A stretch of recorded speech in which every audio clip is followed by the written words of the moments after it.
저는 꿈을 많이 꾸는 편은 아닌데 가끔 이렇게 무서운 꿈을 꿉니다. 그럴 때 이제 등장하는 곳이 저한테는 딱 두 곳입니다. 이거는 뭐 그 장소가 아예 나쁘다는 뜻이기보다는 저한테는 공포스러운 거죠. 그 첫 번째가 학교입니다. 지금 그런 선생님은 없겠지만 제가 어렸을 때 선생님 중에는 무시무시한 분이 많았습니다.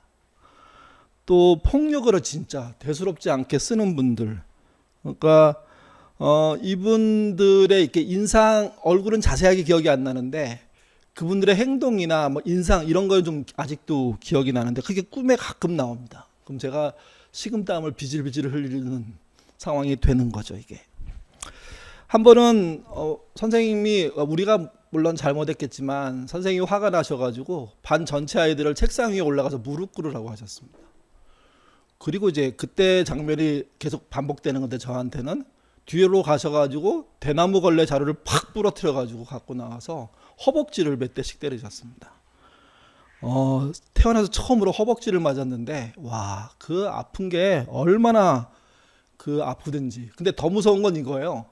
앞에서부터 맞아갖고 이렇게 분단별로 맞는데 제 차례가 어중간한 끝에 부분에 있는 거죠. 그 기다리는 시간이 차라리 빨리 맞고 끝냈으면 좋겠다 할 정도라는 거죠, 이게. 그 당시에 그 친구 중에 하나가 이런 말을 했습니다. 하루라도 매를 맞지 않으면 찜찜하다고. 그게 얼마나 폭력이 난무했으면 그런 일들이 벌어졌을까 이렇게 알게 하는 그런 말 중에 하나입니다. 다른 하나는 신병교육대입니다. 신병들이라는 존재가 뭐 이렇게 사회에서 다 각자 살다가 왔기 때문에 행동을 통일하는 게 쉽지 않잖아요. 이럴 때 조교들이 그다음에 그 상급자들이 공포스러운 분위기를 통해서 하나로 만드는 작업들을 나중에 한다는 걸 알았습니다. 그래서 이제 상공용 보충대에서 저희 사단 훈련소로 가고 사단 훈련소 연병장에서 이렇게 내무반이 편성이 되고 그리고 난 다음에 내무반 안으로 들어가는 순간부터 벌어진 공포는 잊을 수가 없습니다. 왜 소리를 지르는지, 왜 화를 내는지, 뭘 해야 하는지 아무것도 모르겠다는 거예요. 그저 그냥 놀래가지고 소리 지르니까 기죽어가지고 올라가면 올라가고 내려가면 내려가고 이걸 뭐 하려고 올라가는 건데 이런 게 없이 그냥 정신없이 머리 받고 왔다 갔다 하다가 한 사람의 케이스, 그 시범 케이스가 등장하는데 그게 저희 소대에서는 정말 우리 소대에서 가장 등치가 좋은 그야말로 1번이죠. 1번 키로서. 그 아이를 무슨 이유인지 모르겠는데 무차별 때리는 거예요.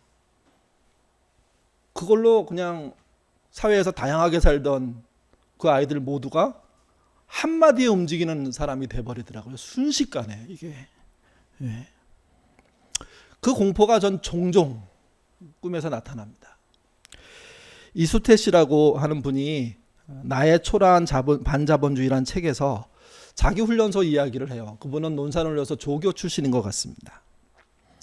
그가 군복무할 때 친구처럼 여기는 사람이 하나 있었는데 그게 윤하사라는 분입니다.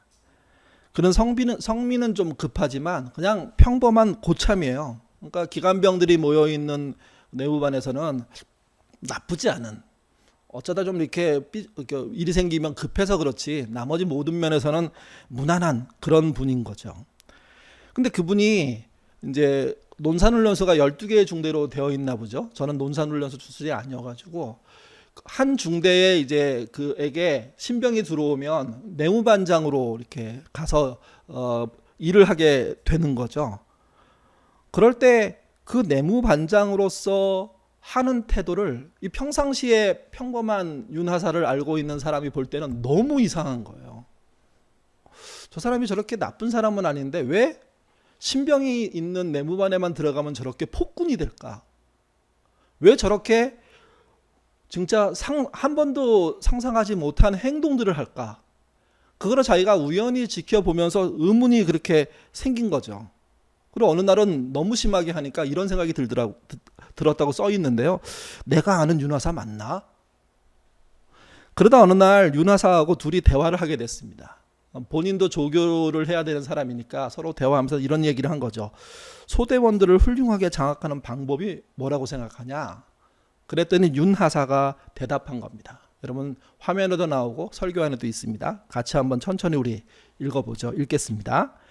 애들을 칭찬해 줄 만한 일에 칭찬해 주고 화낼 만한 일에 화를 내면 절대 내무반장을 무서워하지 않는다. 칭찬을 들을 줄 알았는데 화를 내고 화를 낼 줄 알았는데 뜻밖의 칭찬을 듣고 한마디로 미친 척해야 비로소 내무반장을 무서워하게 된다.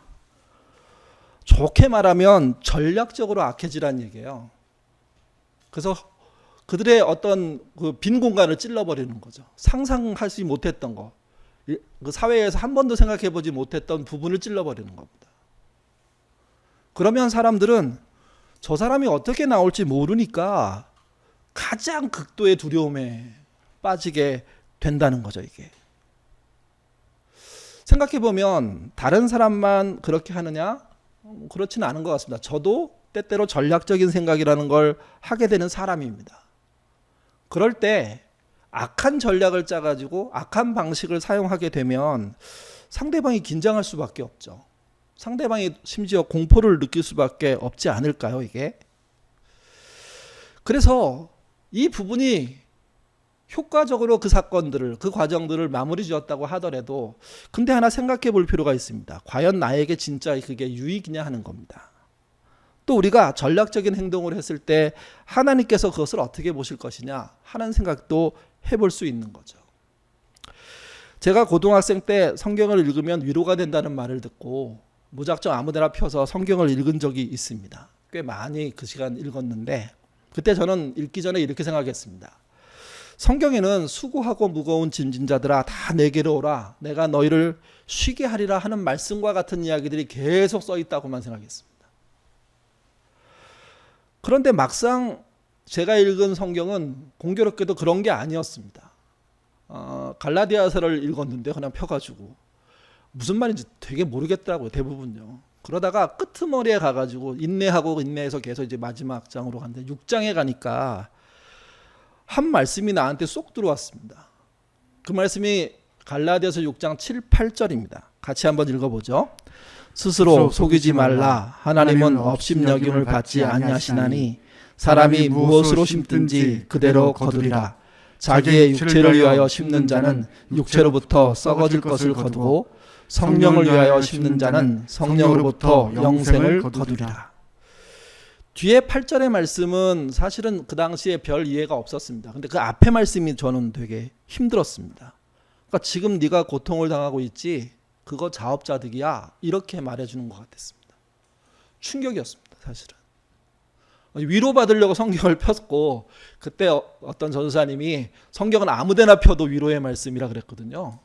그래서 촥 펴갖고 읽었는데 그게 갈라디아서였고 이왕이면 첫 장부터 마지막까지 한번 읽어보자. 쭉 읽다가 무슨 얘기인지 하나도 모르겠어요. 거기 이신칭이 뭐 이런 거 나오잖아요. 별로 이해가 안 돼요. 계속 그냥 제 마음에 안 와닿아요. 근데 이 말씀은 팍 꽂혔어요. 이게. 저는 이렇게 저의 진실성을 테스트 당할 때 이 말씀이 생각납니다. 항상. 뭐 심었냐? 그래서 뭐가 돌아왔냐? 뭐 이런 거죠, 이게.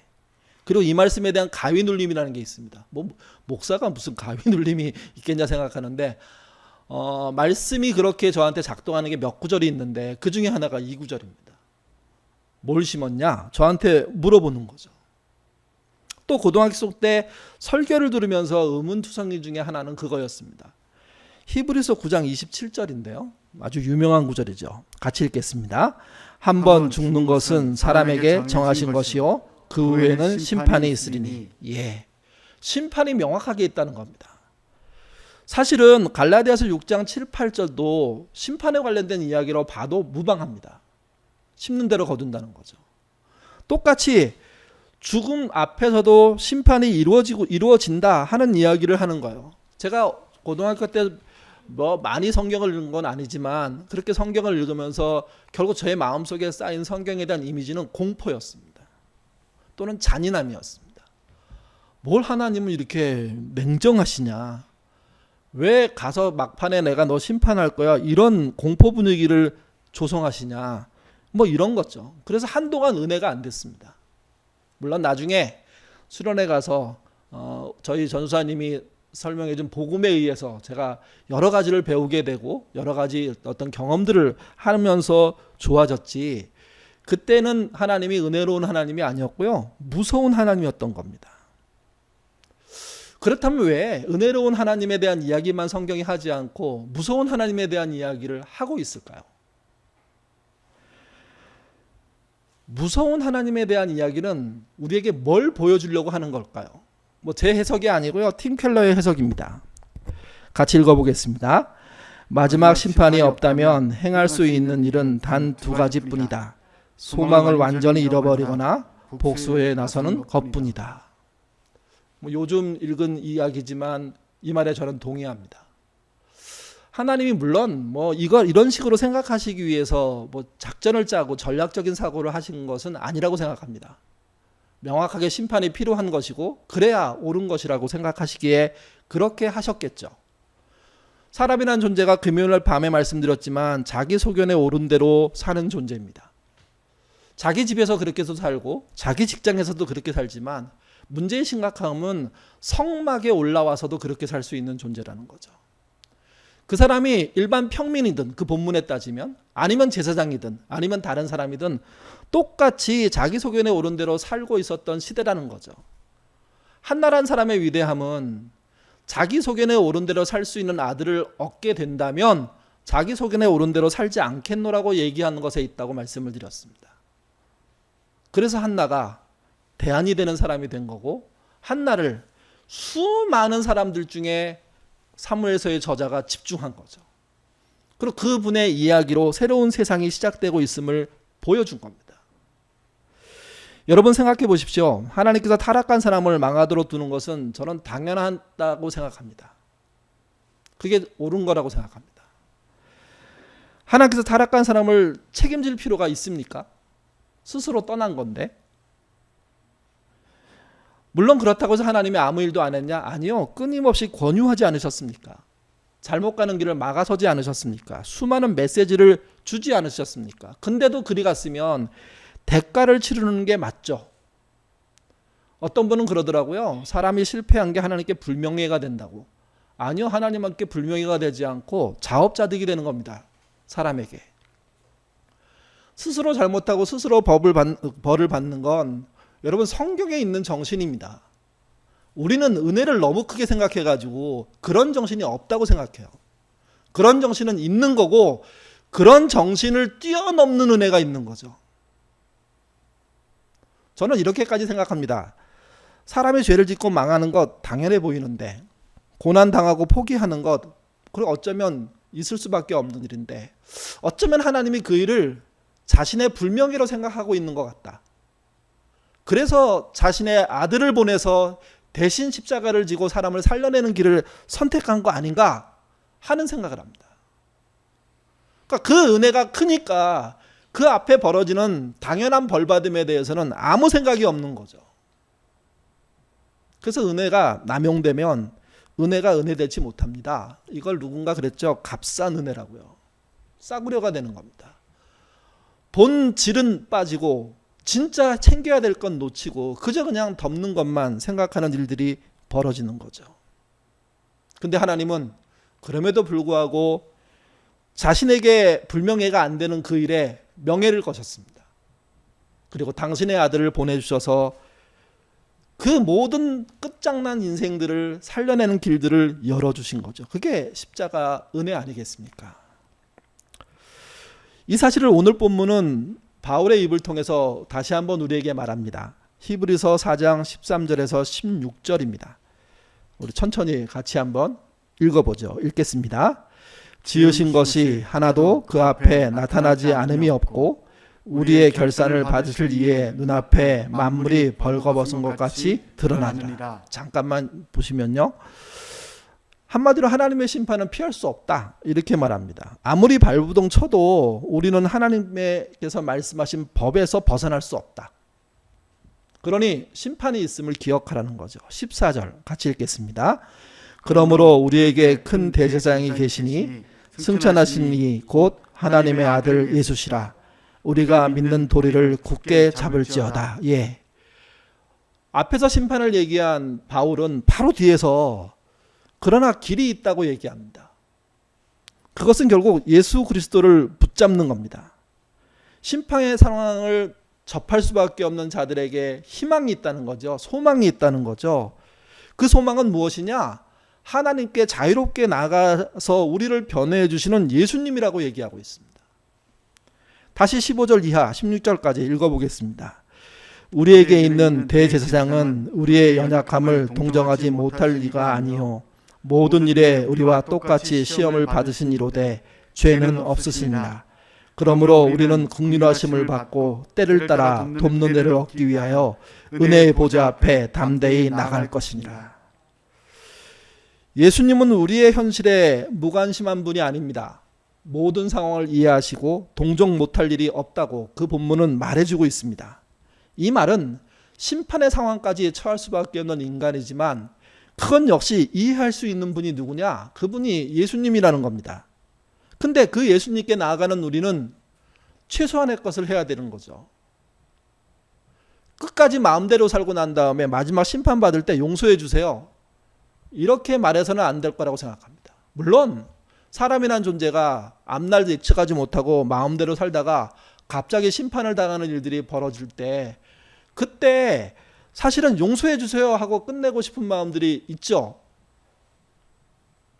그게 문제일 수 있습니다. 근데 주님은 그런 문제까지 넘어가실 수 있는 분임을 보여주고 있는 겁니다. 분명한 건 그분의 보좌 앞에 나가서 그분의 앞에 엎드릴 수 있는 그런 은혜를 허락하신 그것을 예수님이 먼저 하셨고 우리도 할 수 있게 한 거라는 겁니다. 그래서 신자는 은혜 받은 죄인으로 살아야 한다고 생각합니다.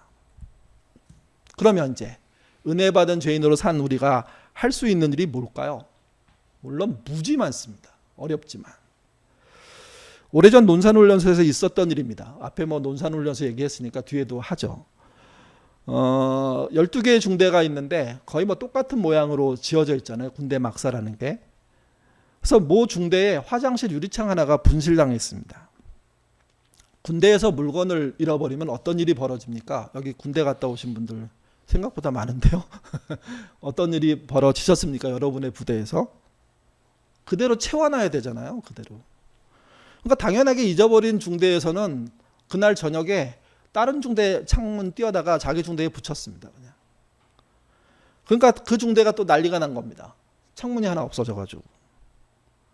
여기서 일이 끝나면 좋은데 여러분 잊어버린 중대는 가만히 있나요?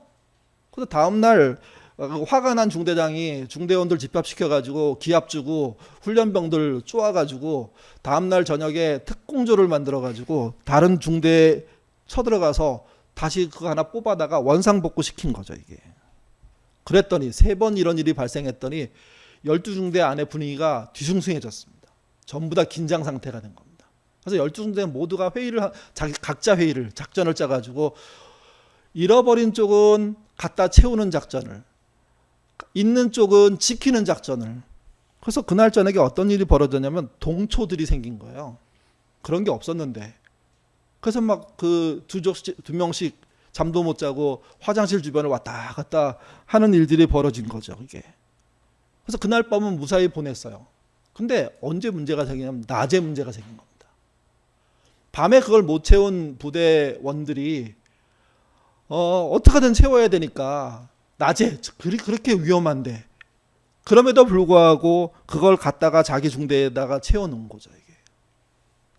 난리가 났습니다. 범인이 누군지 뻔히 알고 있는데 그런 일들을 현장을 못 봤으니 중대장끼리도 되게 불편하게 된 겁니다. 그러다가 어느 날 6중대의 화장실 유리창이 도난당한 겁니다. 기관병이 중대장에게 보고했습니다. 그러니까 6중대장은 이미 훈련소 안에서 이런 일이 벌어지고 있다는 사실을 알고 있었고 부대원들에게 그거 잘 지키라고 말도 했고 근데 일이 벌어진 거예요. 그래서 선임하사 하나를 불렀습니다. 중대원들이 이렇게 생각했습니다. 우리 중대장도 작전을 짜라고 하겠구나. 큰일 났다. 얼마나 화를 낼까. 여러 가지 생각을 했습니다. 근데 그분이 어떻게 했냐면 자기 지갑을 열어서요. 부대 바깥에 나가서 창문틀 하나 제작해 오게 했습니다. 그걸로 모든 일이 끝났습니다. 그날 저녁에 12개 중대 모두가 평안히 잤습니다. 자기 중대장이 아닌 그 부대의 일반 병사들은 그 6중대장을 어떻게 생각했을까요? 동시에 자기 중대장이 그 6중대에 속해 있는 그 군인들은 자기 중대장을 어떻게 생각했을까요? 본인의 중대장에 대해서는 대단한 긍지심을 느꼈을 것이고 다른 중대원들은 6중대에 속한 사실만을 가지고도 부러워했을 겁니다. 근데 다음날 굉장히 특이한 변화가 나타났답니다. 다른 중대장한테 격려할 때는 작게 충성 이렇게 지나가는 사병들이 다른 거의 모든 중대원들이 12개 중대원들이 6중대장을 보면 크게 충성하고 지나가는 거예요. 이 결과를 본 다른 중대장들은 무슨 생각을 했을까요? 6중대장이 반칙을 썼다? 왜? 영위에서 갖고 왔으니까. 사제물품 갖다가 그 자리를 메꿨으니까. 그래서 시기하고 반칙을 증명하기 위한 행동하는 사람 없었을까요? 정말 말도 안 되지만. 또 다음에는 더 좋은 묘수를 저런 식으로 찾아야 되겠구나. 그러니까 6중대장의 의도와는 전혀 무관하게 그걸 전략적으로 쓰고 싶은 거죠. 전략적으로. 그래서 절치부심하는 사람들 있지 않았을까요? 여러분, 악순환의 고리가 이어지고 있을 때 누군가 탁 끊었을 때 앞에 두 사람의 말을 시기와 반칙이라고 설명하고 절치부심으로 생각하는 이 태도들은 사실은 사회를 망가뜨리는 겁니다. 정말 중요한 그거예요. 6중대장이 참 잘했고 저건 본받을 만한 일이다. 나도 그런 상황이 됐을 때, 그런 어떤 궁지에 몰렸을 때 내가 끊을 수 있는 걸 끊을 필요가 있겠구나, 이런 생각을 할 필요가 있다는 거죠. 이게. 그러면 그 부대 안은 다른 부대와 다르게, 한국의 다른 사회와 다르게 다른 사회 문화가 생길 수 있고 그것이 그들에게 오히려 자긍심이 될 것입니다. 신자는 예수님의 은혜로 하나님의 심판을 통과한 사람들이라고 믿고 있는 사람들입니다. 근데 성경은 경고합니다. 행함이 없는 믿음은 그 자체가 죽은 거라고요. 야고보서 2장 17절과 20절과 27절에 3번 반복합니다. 재밌는 것은 거의 비슷하게 번역된 이 말이 메시지로 가면 되게 다양하게 번역되어 있습니다. 우리 메시지 번역 한번 같이 읽어보겠습니다. 첫 번째 17절입니다. 읽겠습니다. 하나님의 말만 앞세우고 하나님의 행함이 없다면 그것은 터무니없는 것임이 분명하지 않습니까? 20절입니다. 여러분은 믿음과 행함을 갈라놓고도 그것을 계속 죽지 않게 할 수 있다고 생각하는 것입니까? 그 다음에 27절입니다. 믿음과 행함을 분리시켜 보십시오. 여러분이 얻을 것은 시체뿐입니다. 세상은 사실 늘 좋은 사람에 대해서 늘 좋은 대우를 해주지 않는 것 같습니다. 착하게 살면 망하기 십상입니다. 그럼에도 성경은 좋은 사람으로 살아야 한다고 계속 반복적으로 말하는 것 같습니다. 물론 좋은 사람에게는 좋은 사람 말 자체를 오해스럽게 쓸 수 있죠. 대책 없는 사람. 물론 몸이 아프거나 또는 여러 가지 부족함 때문에 대책을 세울 수 없는 사람도 있다는 걸 생각하면서 그럼에도 불구하고 스스로 대책을 세울 수 있는 사람이 대책 없이 산다는 것을 착하다고 말하는 건 좀 문제가 있다고 생각합니다. 12중대 중에 6중대, 한 개의 중대죠. 12분의 1. 근데 또 면밀히 생각하면 12개 중대 중에 단 한 사람, 그 한 사람이 착하게 자신의 권력을 썼더니 그 부대 안, 논산훈련소 안에 새로운 바람이 불기 시작했고 심정적으로 그를 지지하는 자들이 충성하는 표현으로 당신을 지지하고 있노라, 당신의 훌륭함을 감사하노라 얘기하고 있다는 거죠. 대책 없이 착하게 또는 대책조차 세울 수 없는 그래서 착하게 보일 수밖에 없는 사람들은 여러분 우리는 존중해 줘야 됩니다. 근데 착할 수 있음에도 불구하고 좋을 수 있음에도 불구하고 그 기회를 날려버리는 사람들에 대해서는 사실은 주목해서 볼 필요가 있습니다. 그리고 그 길로 안 가야죠. 세상보다 신자의 삶과 교회의 모임에서 육중재장과 같은 사람들이 많아져야 됩니다. 그게 교회라고 생각합니다.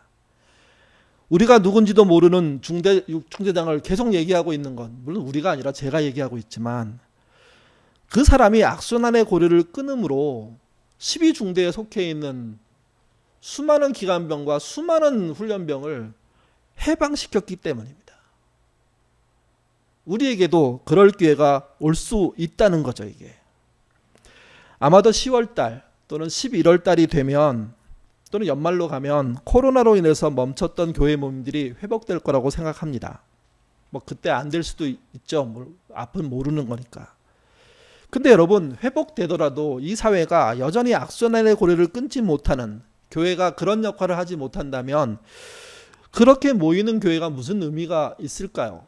물론 잘 준비해서 더 좋은 기회를 만들기 위한 그런 노력을 한다면 뭐 가치야 있겠지만요.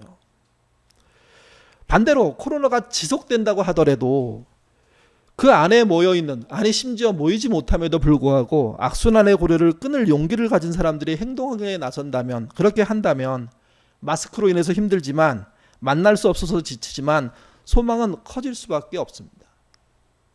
그러기에 악순환의 고리를 끊는 믿음을 보여야 됩니다.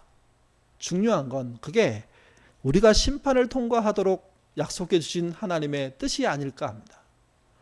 그 뜻에 의해서 우리의 삶들이 쌓여 나갈 때 코로나 이후가 밝은 거죠. 오히려 더 나빠진다면 여러분, 대면을 안 하는 게 나을지도 모릅니다. 계속해서 비대면 상태로 사는 게 어쩌면 덜 범죄하는 일일지도 모릅니다.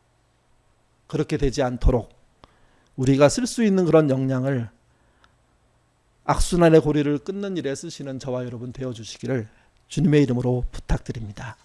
기도하겠습니다. 주의 말씀을 들을 때마다 민망합니다. 결국은 저에게 하는 말인데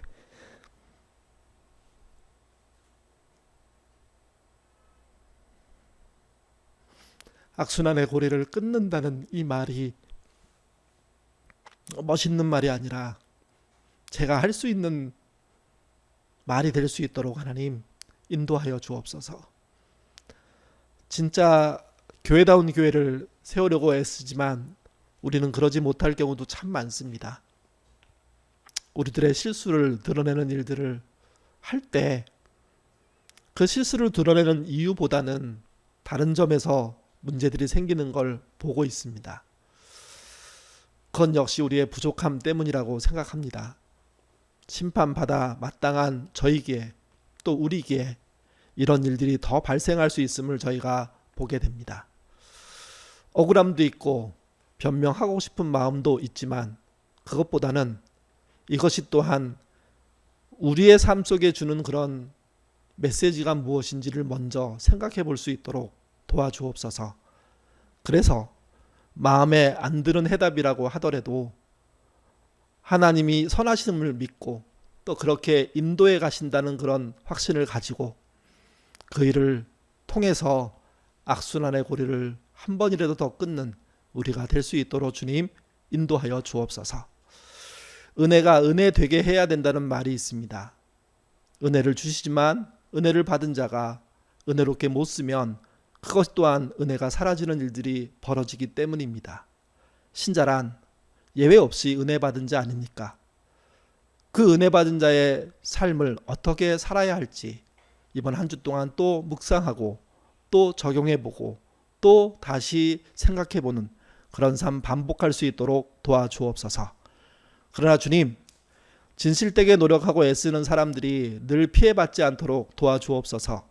은혜를 허락해 주시고 그들에게 자부심을 주시고 자긍심을 주셔서 다시 일어설 수 있는 은혜와 능력 주시고 그들이 지치지 않고 본인이 가졌던 그 결핍과 그 부족을 넘어서서 오히려 하나님의 은혜를 보여주는 삶 사는 은혜 시간 되도록 도와주옵소서.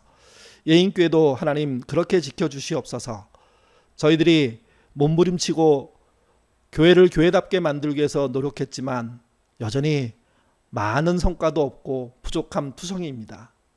그렇지만 지금까지 걸어온 그 길 놓치지 않게 하시고 그 길 열심히 걸어가게 하시고 우리가 쌓은 역사만큼 완벽한 교회는 되지 않더라도 역사를 쌓으면서 나아지는 교회 될 수 있도록 주님 인도하여 주옵소서. 오늘 또 각자 흩어진 자리에서 예배드리는 우리의 교우들을 지켜주시고 그들이 그들의 삶의 현장에서 악순환의 고리 한 개를 더 끊는 그런 은혜로운 삶 살도록 인도하여 주옵소서. 주의 보살핌이 우리들에게 함께하기를 원하오며 예수님 이름으로 기도드립니다. 아멘.